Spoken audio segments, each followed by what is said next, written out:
week on the planet.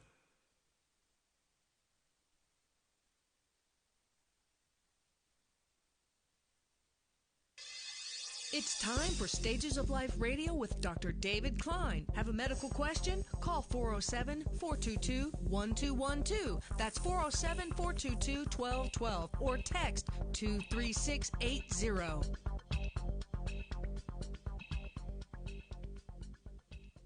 There we go. I know, it's crazy. It's nice. Everything's doing its own thing today. Yeah. You know what the neat part of this, though? It's live radio. Wait, I can, ready? Want to count the band in? Oh, with the band? Yeah, Well, but what about the peanut gallery with all the visitors with us? Oh, they're fine. Yeah, we have an audience here. Right, well, hold on. Radio audience. Count the band in first. Ready? Okay. 3, 2, 1. There we go. There we go. Like that? I like the rhythm. Yeah, that's pretty cool. All right, that was Dr. David Klein, and I am Melissa Fox. And this is Stages of Life Radio, and we are live, taking your questions, your texts, and the like. You see, Dr. David Klein is from Stages of Life Medical Institute, and frankly, he is the smartest guy in the room. Right, it's a small room. Well, no, don't. Yeah, for one time he's humble. I'm just going to say, for a second, it'll go away. All right, if you want to get online with us. Now, we do have our operators on duty, so they'll either take your question and relay it to us, or if you're deemed appropriate enough, we might actually get you on the air to talk with Dr. Dave, too. So that, and I'm not being mean. It's just sometimes you tell them everything and we can handle it. So you don't necessarily have to have you on, hey, Dave, what's your problem? Oh, yeah, that's right. We just done, and blah, blah, blah. And Dave's on the phone, and his problem is kind of redundant. So 407-422-1212. Or you can text us, which is just as easy, where you're checking in from, and your name is usually appropriate, maybe your age too, at 23680. Dave, how was your holiday? So far, it's excellent. Yeah? Yeah, this is going to be a good week for me. We try to take off between Christmas and New Year's every year. So I take the office staff, all 23 people, and kick them out. Say, here we go. Everybody gets 2 weeks vacation. Okay, which is pretty generous, actually, for a small business. Mm-hmm. But the catch is you have to take it during two particular areas. So one is between Christmas and New Year's, and the other one is the first week in July. Why? Because nothing is worse than having a small business and critical people taking off for a week and then leaving you trying to figure out how to continue to run things. So I've found over the years that this has made for much smoother operation. So I am sitting, in our rather luxurious, accommodations here, the studio of Melissa Fox, and enjoying my weekend. And then to be followed by a full week of doing nothing but gardening, relaxing, and taking emergency calls, which happen with some nauseating regularity, but that's what happens when you're a physician. So we're going to be taking calls here shortly. What's it all about? Well, it's live talk radio. That's live without a safety net. If there's a delay here, it's actually in case I drop, a curse word or two. Right. Never been known to happen in my life. What? You know what I mean? Mm-hmm. So what are we going to do? We'll be taking calls. What I wanted to talk about, and I think that this is an important topic, not that the other topics that we pitch out there aren't equally important, but certain times of the year, certain things that we do really have greater effect than they do at other times. Right now, people are getting ready. They're poisoning themselves with alcohol, sugar, all kinds of treats, delightful as they are, making themselves sicker, and then they do something magical in about a week from now, and that is have a New Year's resolution. I'm going to do this, that, or the other, and most of these New Year's resolutions are kept for about 2 days, and that's about the end of it. However, the intention being what it is, we're going to try to feed the monkey just a little bit. So life is a series of decisions, and they result in trajectories. So one of my favorite metaphors for this was a particular scientist by the name of Galileo, and he did a neat little experiment.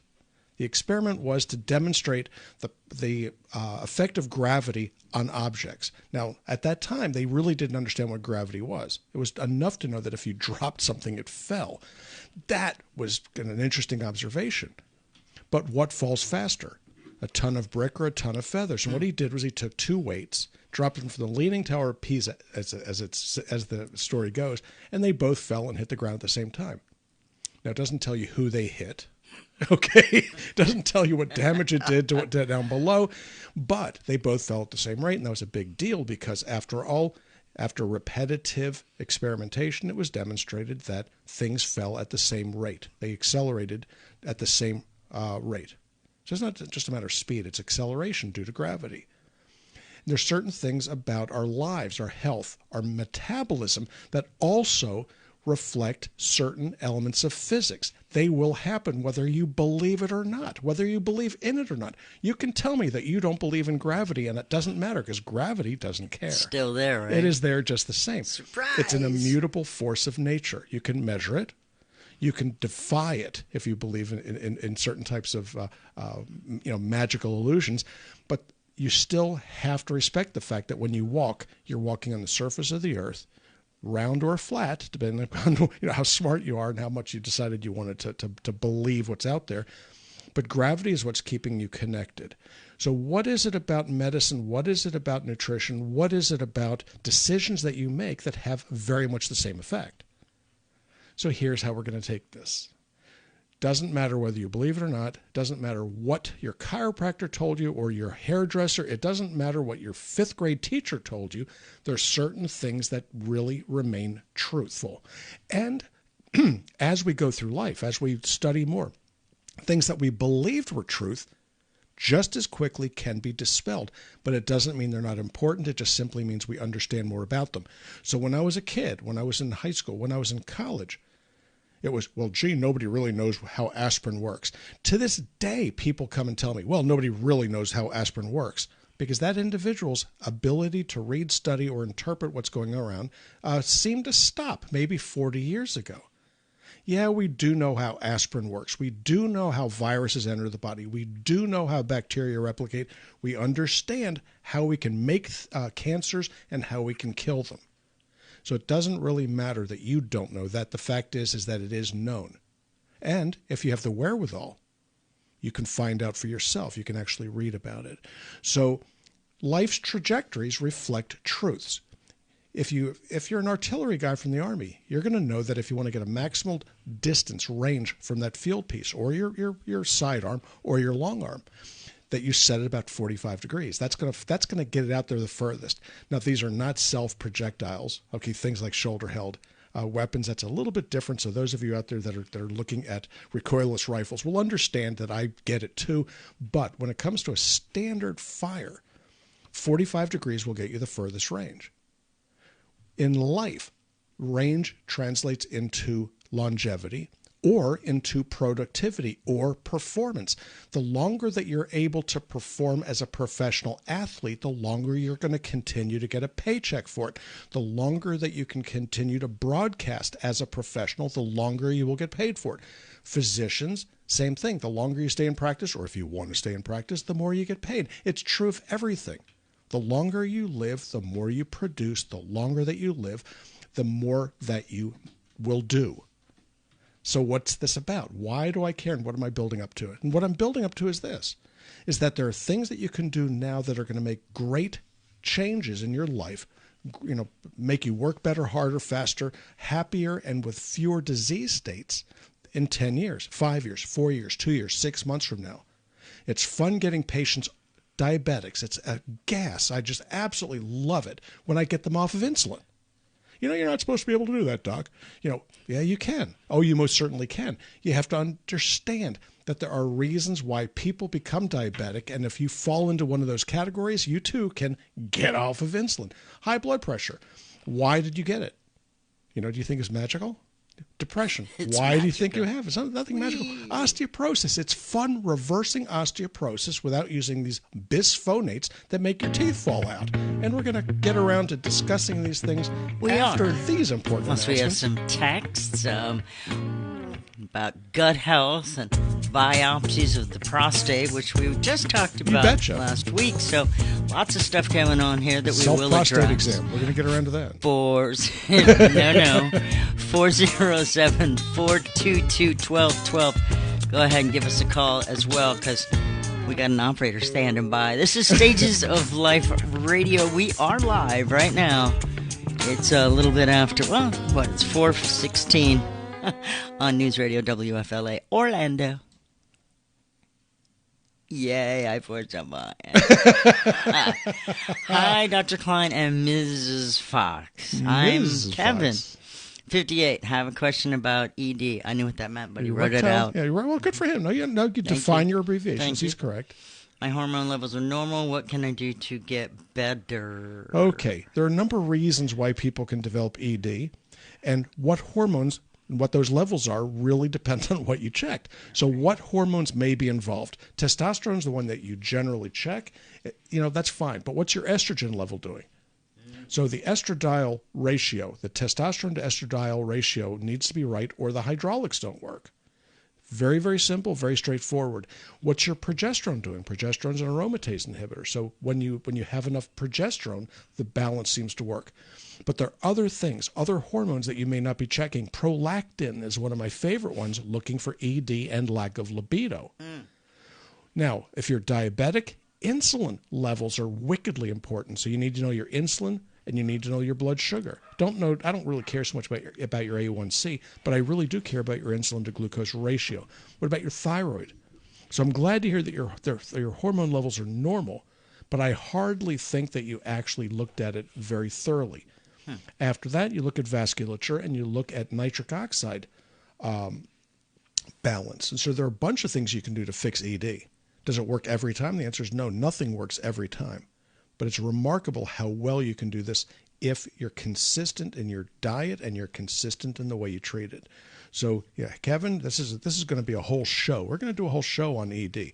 So if you follow us on Facebook, which I think you might be, then what we're going to do is you're going to see an announcement for it. It'll either be on Connections Show, which we do every other Thursday night, or it'll be on this one, or both, depending on my mood. Huh. Okay. Or it could be on Florida Roundtable. Florida Roundtable is a good one. Heard the show at 6 o'clock this morning on one of our sister stations, Real Radio 104.1. I was like, oh, cool. Yeah, they recruited me to start doing those. And so, we'll do 15 minutes and all kinds of different things. And we bounce those all over the state and elsewhere. Hey, Rob. Yeah. Good to hear from you. So what else we got? Well, right now, that was actually the first question we had on Facebook. We have about 15 or so people that are actually intently listening and hanging on every word. Yeah. My name is Brandy. I'm still fascinated by that. Actually, she may have been somebody that I met at one of these gentlemen's clubs. I'm not sure. No, actually not. I don't remember anybody the name of Brandy, and I deny being there. 7 o'clock. Never was there. Wait. Well, actually, she was asking about fertilizing citrus. That can't be me. Okay. It's like 7 o'clock this morning. Okay. So in any event, what we're going to do is we're going to talk about a few little things that we can recommend in the new year, things that I'd like you to consider. And it's not going to just be, I'm going to stop smoking. Great. Good idea. Listen to your mom. She was correct. Right. Alcohol, bad news. Drugs, bad news. Get enough sleep. Great. We just covered that nonsense. So what are we going to look at? We're going to look at very, very specific things. And so far as the ED is concerned, that is going to be one of our topics, because nothing is worse than not being able to have a good, successful date. You think? It's very hard. Women are lucky in that regard. They can fake it. It is. It's kind of hard. Yeah, you know what? Faking it is no fun either. I mean, I didn't say it was fun. Yeah, it's. But at least socially, it's acceptable. honest. No, it's in some cases it's expected. We gotta I dated a lot. Get back to the radio now. Oh, yes. So we're gonna do that. Yeah. Jeez. Oh yeah. By the way, if you're leaving us off of Facebook, hang on. Here we go. Welcome back, Stages of Life Radio here on News Radio WFLA Orlando. I am Melissa Fox, along with Dr. David Klein from Stages of Life, medicalinstitute.com. You can check that out. The offices are in Longwood, Florida. Also, you've got some other places up near the coast there. Yeah, well, what we have First Coast. Yeah, we have a draw station, a laboratory in St. Augustine, and then a full lab in Jacksonville. We have the second story of the VA hospital. Oh, That's my. us. Florida Laboratory Analysis. I'm a principal there and the medical director. Wouldn't you know? Yeah. And Laura, that's easy for you to say. It was really, it flowed. I mean, yes, I don't was know impressed. if you noticed. Thank you. Did you know I really couldn't pick out the language. Follow it. Yeah, follow that, Doc. No, Florida Laboratory Analysis actually is doing rapid turnaround still for the COVID-19 testing. So if you spent some time, like mother's worth it. Did I make mommy sick? Is an even better question. Mm-hmm. There's a COVID hotline if you're interested. I'm not pushing, but seriously, a lot of people were like, mother is worth it for the holidays. Well, at least she thinks it's worth it. So, COVID is not gone. I'm still waiting for my inoculation. Okay, I'm in this group 1A. I see hot patients all day long, and I see patients that are infected too, for that matter. And so, it'd be really important for my office, other offices, similar offices, to get inoculations. Sure. But wouldn't you know, where do they go? The inoculations went to the hospital systems. So who do they take care of? The hospital nurses, the hospital docs, the technicians, the janitorial staff, the food service staff, the secretaries. They're all getting their shots very nicely. But the rest of us out in the community, we're on our own. So if there's anybody out there, okay, that has anything to say to Orlando Health, Orlando, whatever they're called, and or Adventist, suggest that they be a little bit more, that they share, okay, that what they have actually isn't theirs. Okay, those of us in the community that paid taxes also paid for this. Well, don't you think? I made the point earlier because, of course, those of you just tuning in, I was like, I recognize that. That's Melissa and me on Good Morning Orlando a couple of times over the last few months when they were like, okay, we're going to do first responders. And I said, what about the guy that delivers my pizza, the guy that delivers the packages, the gals, and those people who are constantly running around neighborhoods in and out of their vans, meeting hundreds of people on a regular basis daily? Shouldn't they be getting the vaccine before? And the hairdressers. That way Nancy Pelosi can get out there and get her hair done. It doesn't end. What about the clerks over at Walmart or the clerks over at Costco or whatever? So when you're in large areas, wearing a mask behind a thickness of acrylic, you know what I mean? The likelihood of you being sprayed is pretty small. Sure. But when you're drawing blood from people and you're within, let's say a meter of them, a yard or less, you got their hand, you got their face, whatever you're doing to deal with somebody, you're really up close and personal. And you can say, well, what about your personal protective equipment? Well, if it were so effective, then why did so many doctors and nurses at the hospitals come down with it? And more so is, why did the hospitals refuse to test their personnel to see if they even have it? So think about that for a second. There are areas where they could have done the testing, but they refused to test their own people because they didn't want to know. 407-422-1212 is the number if you want to call in, say, hey, got a question for the doc. We've got some texts, 23680, again, 23680. You can text us. And here's one. When would you need to do a biopsy of the prostate gland? Okay, you're looking at a difference in the discretion of the doctor goes something like this. Age, the rapidity with which the prostate-specific antigen, or PSA, accelerates. So if you draw a PSA in somebody in their 50s and they have a PSA of 6, that's elevated. So you're going to think about it at that point. Typically what I do is I look at the situation, and the first thing I'll do is I'll start them on antibiotics and see whether or not the PSA drops. If the PSA drops, that's a fairly good indicator that there's an infection going on. And I'll continue to treat the infection and watch this PSA drop. If the PSA continues to drop, you avoid a biopsy. On the other hand, if you've got somebody that's a good deal older, let's say somebody in their 70s and they have an elevated PSA, you think the same thing. You put them on a 3-week course of maybe doxycycline, and if the PSA doesn't drop, those people are really candidates to have a biopsy. What would the PSA, like you said, 6 for a younger person? What would your really elevated be for an older person? It could be as little as 3, 2.5, 3, 4 in that range. But you don't really need to jump the gun. Prostate cancer is a very, very slow-growing cancer. Just the way these things operate. So you have time. But prostate infection, prostatitis, suppurative prostatitis, is very common. About a third of the men walking around at the age of 50 have E. coli prostatitis that sits there. And what happens if you go ahead and do a prostate biopsy in one of these individuals? It spreads the infection. So their PSAs go up even more. They find out that it's a negative biopsy, but the PSA goes up. Well, gee, you mean that those 10 punch biopsies, not one of which feels good, I won't warn you, it further spreads the infection. So there is a time and there's a place for it, but get a second opinion. But my general feeling about that is you always start off with something basic like an antibiotic and then see what the response is. Of course. Yeah.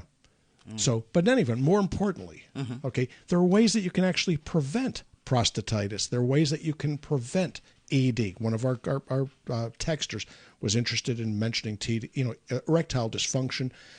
And what are the sorts of things we can do for the general population to deal with these things? Now, let's say that we have high blood pressure. High blood pressure is a very common problem. You'd have to agree. Everybody knows somebody that's high blood pressure. You may have high blood pressure. Men that have high blood pressure have an opportunity.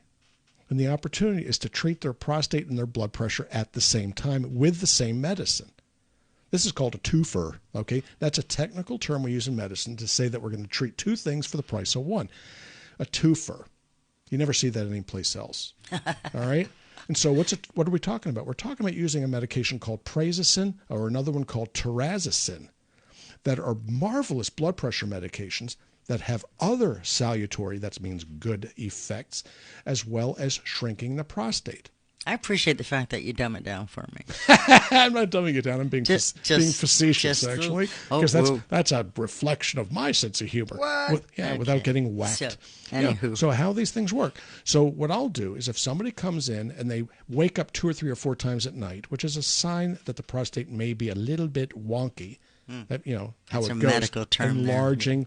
Could be causing a little pressure on the urethra, a little pressure on the mechanism by which you maintain your continence. And I'll start them on prazosin, very low doses of prazosin, very low doses of terazosin, and then creep it upwards, counting the number of times that they wake up in the middle of the night to pee. And using that as a guide, I will increase the dosage until the blood pressure comes down to where I want it or I feel comfortable with it, being too low maybe, and if they back down to 1 episode per night of nocturia. Nocturia just means waking up at night to pee. Now, is that necessarily a big deal? The answer is yes. If you're used to waking up 3 or 4 times, backing it down to 1 and fixing blood pressure for as little as $5 a month, you want to do this. So what does it do? It improves your life's trajectory. Estrogen levels in men rise with age. So as a New Year's resolution, okay, mine is going to be, I am going to further lower my estrogen. Why would this be important? Because of that same prostate. Estrogen makes the prostate grow. It's like fertilizer for that little gland, which is there for a reason, but it can sometimes become a bit of a nuisance, kind of like a kid.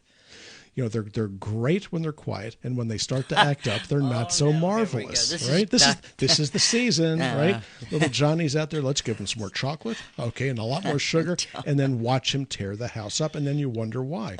Okay, it's time for mommy and daddy's medicine, if you get my drift. Right. So what we're going to do is lower the estrogen, and you can do this nutritionally. Now the bodybuilders are going to go, well, you can go get an estradiol if you like. Man boob, sometimes known as gynecomastia to the medical profession, that's a marvelous idea. Or you can do it naturally, and we'll talk about that first off in the next segment. Correct. Dr. Dave will be taking new patients right after the holidays. So to start the process or to just check up on any of the stuff that he's said, Stages of Life MedicalInstitute.com is a live radio show every Sunday afternoon from 4 until 5 o'clock right here on News Radio WFLA Orlando. Going to take a quick break, check the news, traffic, and I believe weather together, so stay right there. So silly. Back in the day, I wanted to do the news. I wanted to do the traffic. Yeah. That was the first thing that I wanted to do at WWDC, which was Radio 1260 outside of Washington D.C. How'd that work FM out? 101. Well, actually, it turns out that I didn't do it. They wouldn't let me do it. I was too young. Oh. Maybe my voice was too squeaky. Maybe the fact that I was in high school probably implied that I wasn't reliable. They knew me. So I ended up producing a radio show for Shelby Whitfield, the voice of the Washington Senators. And that was my first radio gig. That's kind of cool. It is kind of cool. Yeah, 16 years old. It was kind of fun being in there, watching things happen. And in D.C., there were a lot of things happening. Speaking of watching things happen, if you're watching us on our social media, not just listening, because this is the radio break, so the doc is free for a couple of minutes to address some questions. Tell dirty jokes. Yeah, exactly. Tell the goofball jokes. Dad jokes sometimes. So anyway, I don't want to take away from that. I just wanted to explain that for the moment we are not live on the radio, but at a certain point then we simulcast, and we actually have one of your buddies on the phone, the George, Cadillac George. Oh, cool, Cadillac George. Yeah. Well, actually, I'm Cadillac Dave. Yeah. So, yes. Oh, I know. But he's on the phone. He's just holding out there. Something about a colonoscopy. So this. Oh, he still hasn't had that done? I don't know why he keeps dragging it out. Well, heck, he doesn't want anybody messing with that thing down there, and I can't hardly blame him. You know, I had a colonoscopy. Yeah, okay, so I've had one too. They knock you out, do unmentionable things to your rear end, and then wake you up. But you know what? Here's the thing. That wasn't the worst part. They had like the green colored tube, too big, for the anesthesia to keep me awake. Yeah. Jammed it too far up into my nose, adenoids, whatever. Well, they're getting ready for COVID. All I know is when they pulled that out, that hurt more than my asshole. Excuse me. We still, okay. Yeah, we're still here they come. FCC's at the door. Anyway, it's a colonoscopy we're talking about, people. Yeah. All right, come on. I mean, it's not a surprise as to where it would hurt. But it didn't. It was my nose. Because they jammed that so far in, I woke up and I'm like, you're still angry about it.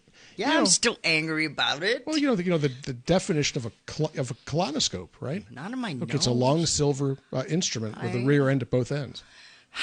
Listen. I am talking about the nose part, though.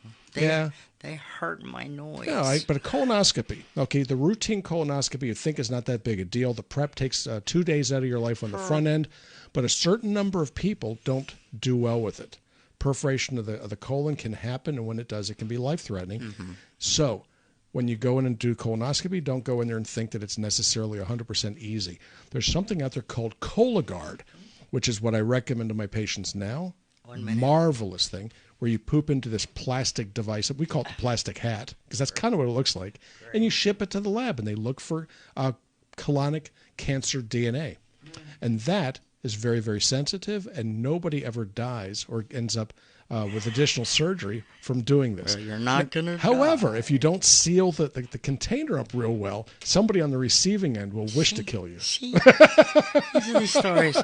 Yeah, you got to seal the thing. Meanwhile, in the commercial, it's some cute little poop box. La, la, la, la. Yeah.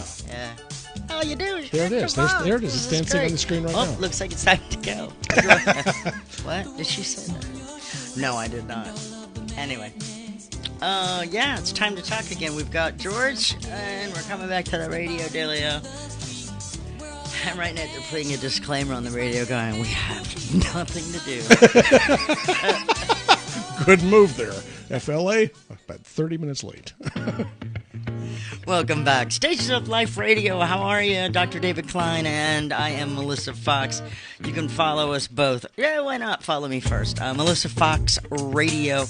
You're on Parler, right? Yes. Yes. Follow us both on Parler. Why not? What's yours? I think it's David S. Klein. I think it is too. David S. Klein. That's with the E and the I in the middle, not the other way around. Yes. Yes. Oh, and the phones are, actually, we got someone on the horn right now. One of your friends. Let's see if we can get him here. Cadillac, Dave, Cadillac George. Cadillac George, how you doing there, bro? Hey, Doc, how you doing? I'm feeling pretty darn awesome. It's been a great weekend. That's great. I'll make it as short as possible, Doc. Okay. About a little over a month ago, I went to the bathroom. I pulled my underwear down. They were soaked with blood. Red blood, okay? All right. For some divine reason, I didn't worry. But I went to see the doc. We scheduled a colonoscopy and an endoscopy. All right. And no polyps, no diverticulitis. What do you think? I think you had hemorrhoids. You either had a hemorrhoid or fissure. Yeah. So bright red blood coming out into the commode like that is most commonly hemorrhoids or a fissure. once in a while, you'll find somebody with a bleed from colitis. That can happen. So you can have hemorrhagic colitis. You can end up with a foreign body actually tear into it. There are a number of ways that you can bleed from that end. But really the most common presentation for you and for that situation would have been hemorrhoids. And so, boom, the thing bleeds. Looks terrible. You'd think that you were just bleeding all over the place. It probably wasn't more than a thimbleful of blood, and you would think it only happened one time, and then it did. But anyway, I wanted to check it out. Well, you did the right thing. Now, George, when it comes to doing things like colonoscopy, now you've just had yours done, so they went in there, looked around, make sure that you didn't have a cancer. That's really what they're worried about. Mm-hmm. But annually or every other year, you're going to want to do something called a Cologuard. Oh. A Cologuard's kind of I've done that. Yeah, well, I've done that. Yeah, well, you need to do it every couple of years. Okay. And what this does is it's a non-invasive, very inexpensive, like you're on Medicare. I know you well enough to know this. And so it's going to cost you nothing. Right. Absolutely nothing. You poop in the plastic container, sometimes known as a plastic hat. Seal it properly, otherwise somebody will be mad at you on the receiving end, and they will run the test on it, and you'll get a note back from them that'll tell you whether or not you have anything to worry about or not. And well, so this will be my third colonoscopy I've had. Well, you must. So, they're going to give you a frequent flyer. Yeah, no, I got it. I mean, really, you must either like it, or, I mean, you never know. Hey, Doc, it's the prep that I hate. The what? The prep. The prep. Oh, the prep. Oh, that's always everybody's favorite part of this. Yeah, it's 2 days of horror. It's kind of like, well, I want you to read this thing. Yeah. And then the gastroenterologist leaves very quickly while you're trying to read this thing. And what it boils down to is we are going to make you have runny diarrhea for 2 days so we can do this procedure, which, by the way, is exactly accurate. You want it to be clean. So, they're doing the right thing. Yeah, when I was in general surgery before I did anesthesia. It wasn't bad at all. Yeah, well, it's bad. I mean, I hated it. I had it done. Hated it. It was misery. God. Yeah, so I'm going to do the next Cologuard for me. Can't they make it so that prep make it taste a little better? Are you kidding? Then people would want to do it too frequently, George. Yeah, I mean, really. No, it's much more fun. Okay, to give people diarrhea that have fissures, because then every time they go to the bathroom, they sting. It's supposed to teach you what your rear end's for. So, George, you be well, my friend, and have a good, healthy, safe New Year. Good dude. Yeah. So, but he did the right thing. You look down and you see blood in the commode. It's not supposed to be there. Right. So, what are we going to do in the new year? What are the things that we are going to do? We're going to lower our triglycerides. Why do you want to lower your triglycerides? Everybody focuses on cholesterol. What's the good cholesterol? What's the bad cholesterol? Much ado about very little. You want to keep your cholesterol really under 220. If you can do that, most everything else is okay. Now, but it's associated with an increased risk of X, Y, and Z. The increased risk is so overblown with regards to the number of people that actually may get sick that it's insane. However, when you're taking statins, and this is my opinion, and it doesn't reflect the opinion of the station, although it should. It may not reflect the opinion of your doctor, and I would hope it would. But when you take statins, all kinds of really bad things tend to happen. The muscle aches, that's not a joke. If your muscles are aching from the statins, it's telling you that something is wrong. If the nerves aren't working right, and this happens if you take them long enough, something went wrong. You end up with cardiac dysrhythmias, and it's associated with changes in mentation, sometimes known as dementia. So why does this happen? Because it decreases a very important hormone called pregnenolone, and wouldn't you know it, it's formed from cholesterol. Cholesterol converts to pregnenolone, sometimes known as the memory hormone, and then 150 other adrenal hormones follow that, including testosterone, estrogen, cortisol, androstenedione, DHEA, and 140 other hormones, to boot, all wound up. So when you start poisoning that system, it starts causing and creating problems for you. So I managed to get my cholesterol down into the 160s. I'm 66 years old. I have and I did this nutritionally. That doesn't mean that I'm not out there eating, because I just ate 3 eggs this morning, and I'll do that frequently. Why would I do this? Okay, because it's not the dietary cholesterol that causes it. That's 20% of your cholesterol value comes from what you eat. The rest of it is made by the liver. So when you see an elevation in cholesterol, you can almost be assured that there's something wrong with your liver, not necessarily directly. It could be indirect, like hypothyroidism. So that is generally how I knock my patients' cholesterols down into the 160s, 170s. And it's by fixing the thyroid issue, the underlying problem. So when you're taking a statin, much better ways to deal with it. But triglycerides are more fun because when they get to be elevated, it's pro-inflammatory. It can actually make other issues worse. So you lower triglycerides. So one of my New Year's resolutions, sitting, in a conference with my wife, not Congress, but in conference. Okay, just to clarify matters. I know. You got to be careful what you say on the air. And so we were discussing what we were going to do in the new year and who we were going to do it to. And one of those things was to lose weight and to make ourselves healthier.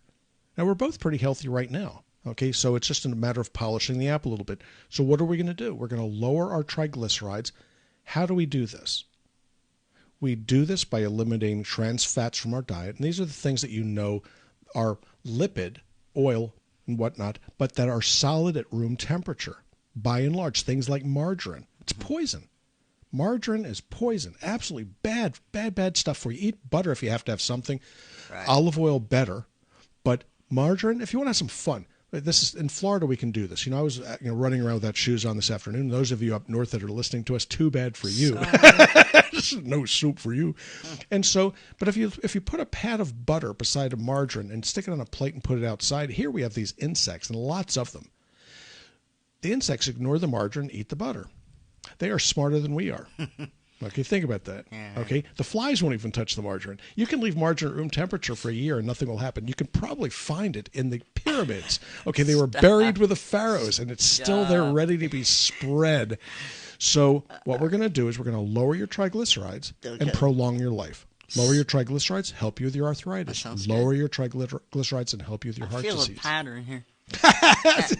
There you go. All right, we're almost up against a break here. Sarah's watching us, and I say watching because we are actually broadcasting your mug on all kinds of social media. Frightening. Yeah, just search Stages of Life Medical Institute on Facebook or what have you.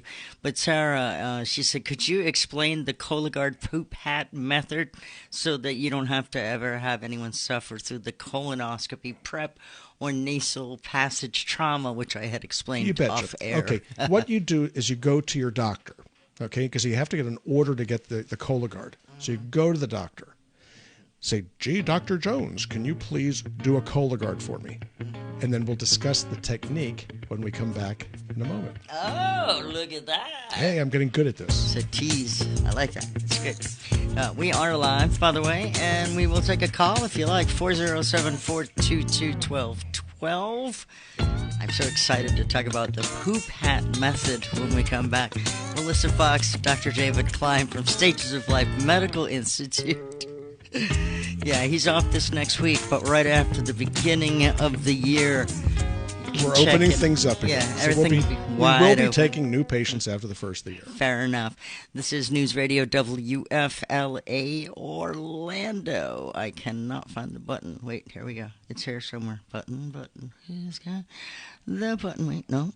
I still can't find it. Okay, hold on. This is fun. For some. Where the heck is the button? Okay. All right, wait. I really cannot find the button. Wait. Just live radio. I got it. There we go. What's funny is it's only like a 2-minute break. Oh, there we go. So we just clipped 15 seconds from Safe. What do you call it? Safe Right or whatever they're called. The Safe Harbor. No, the security people, the ones that. Yeah, one of our better sponsors actually. So I shouldn't poke fun at them. Maybe I would. Maybe you would. Hold on, I'm doing math. I can't do math, boss. Not in real time. Stop! I really can't. Okay, all right, shush. Wait, I'm counting. Well, we did have a 2-minute break. I wasn't kidding. Hold on, I'm still doing math. Wait. Okay, 6:40. Oh, I did good. Okay, hey, welcome back, everybody. I can count backwards from 60. You know what? And that's what my college education taught me. There you go. It's how to back time. Back it out. Oh, you gotta love it. Still paying for that. All right. So how much? So how much? 1 minute. 1 minute to go. Okay. In 1 minute, what can I do? All right. What I'm going to do is I'm going to do a little tease for the next segment. Okay. The segment's going to be how do you prevent and how do you treat osteoporosis without taking bisphonates? So the first thing we're going to do is we're going to satisfy, I think her name was Sarah, about how do you get the poop into the plastic without making a mess. Okay. And it's surprisingly easy. And why? She probably got checked for parasites at one point. They gave her a little tiny thing to put her poop in. Okay? And so you have to go fishing around in a commode with a spatula. And it's really, unless you like that sort of thing, it is pretty disgusting. But with the Cologuard, it's very, very easy. They made this thing. Whoever came up with this idea was brilliant.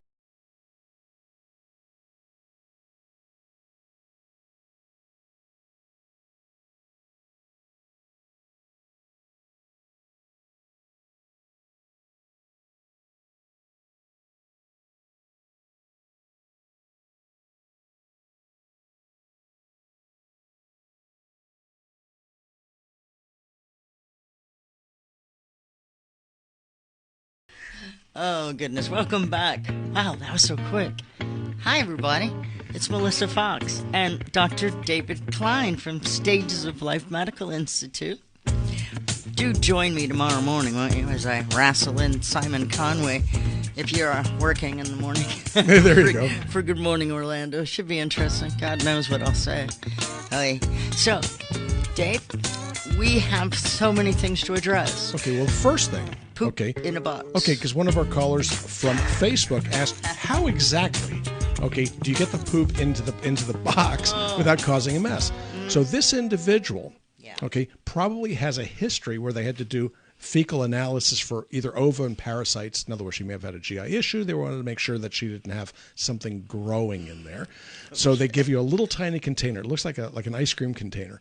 And these wooden spatulas, which are reminiscent of the spoons that we used to use to eat those Dixie cups, right? Oh, yeah, disgusting. The little ice cream in a cup. Terrible things. Okay, for those of us that remember these things, it is a miserable way to destroy those pleasant childhood memories.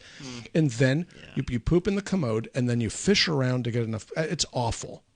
That's the way it used to be. So these guys over Cologuard figured out, or gals, who knows who did it. It's gender nonspecific. It invented this, okay? Mean. Where it's a piece of plastic, a large container, and then it sits on the commode seat. You sit it down, and then you sit on top of that, and you let it rip.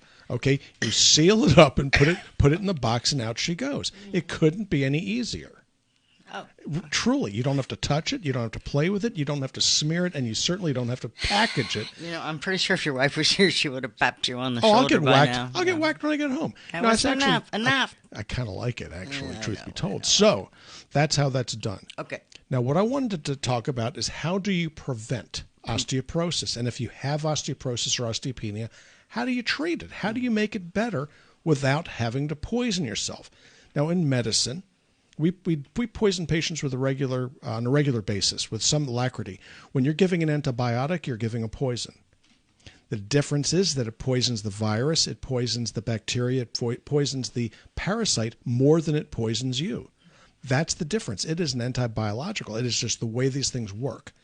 Looking at insecticides, what they do is they poison insects more than they poison you. These insecticides all started off with a German scientist by the name of Schraden, okay, who invented something called nerve gas. And so then it was changed to handle pseudocholinesterase. Okay, well, let's see, was it? In any event, it's an anticholinesterase acting medication, but we have pseudocholinesterase, and so it will in fact destroy some of these pesticides before they destroy you, unless you're unfortunate biologically, and that does happen. Okay. So all of these things are poisons. The rate, route, and amount define the difference between a nutrient and a poison. So what do? In looking at osteoporosis, we don't want to be taking bisphonates necessarily, although they will poison the bone creation system, destruction creation, the cycle, and that will slow down the progression of osteoporosis, sure enough. If you don't mind it killing your bone, if you don't mind it killing your mandible, if you don't mind it killing your hip. There are people that will end up with hip fractures as a result of this by trying to fix their osteoporosis. There's sort of a paradox there, don't you think? It's very, very strange. You're treating something, but by destroying it and making it worse, it doesn't work. So what can you do? And what can you do affordably? And what can you do predictably? You fix that which is missing. You take that which is what's causing the osteoporosis to begin with.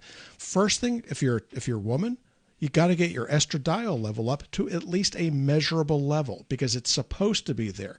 So a little bit of estradiol goes a long way in the prevention of osteoporosis, dementia, as well as heart disease. A little bit of estradiol is all it takes. Now, men don't need a little bit of estradiol because they've already got too much. Life is not fair that way. Vitamin K2, vitamin D3, and something called, magic, maestro, called chelated strontium. Now, strontium is a mineral. People go, oh, well, I've never heard of strontium. It's a mineral. It's supposed to be there. It's something that we are supposed to have. Now, the old-timers remember strontium from the radioactive strontium. So in case of an atomic bomb, you have to worry about getting strontium, radioactive strontium into the bone. That caused a problem because you really didn't want radioactivity in your bone or any place else for that matter.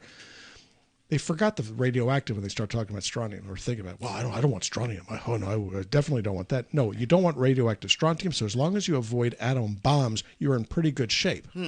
So the fact that there haven't been too many of those recently. Fair enough. Thank God for duck that. And cover. Okay, duck and cover. Okay. What you do is you need strontium to harden the bone. As we get older, okay, if you live long enough to get older, you will start to develop osteopenia, then osteoporosis because of a relative strontium deficiency, not a calcium deficiency. People take calcium. I need more calcium because my bones are melting away. If that were true, then as an adult, you eat better than your teenage kids, and yet they're growing and you're diminishing. It is not calcium. It makes no intellectual sense.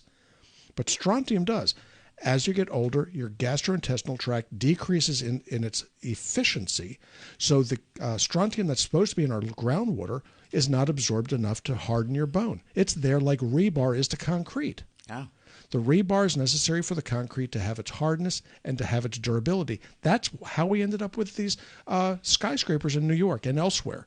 Up until that point, the tallest building that you could come up with using poured concrete was the Colosseum in Rome. 4 stories. That was it. Because it's a liquid. It doesn't hold well. It's like pouring very thick mud. So that's the way we do it. So vitamin K2, D3, and strontium. Now, those of you that are les savants out there are going to go, what about boron? What about silicon? What about magnesium, manganese, and whatnot? And the answer is, of course, you need the other micronutrients also. Okay. But if you can get by eating properly and strontium, K2, and D3, you're going to harden your bone. And we see it taking as little as 6 weeks, but usually it's about 6 months, and you can pick off a Z-score on your bone density very, very quickly and without causing damage, without causing a lot of money, costing money. It's very interesting. Yeah. A lot of extra questions left over here. As usual, we have a little time left here. But I can knock them down pretty quickly if you want. How do you lower estrogens in men? Easy. Okay. Use an aromatase inhibitor, something that I use called diendomethane. We have a product called Nomo Whining. You take it twice a day. Sometimes you take two of them twice a day, and it will lower estradiol and raise testosterone.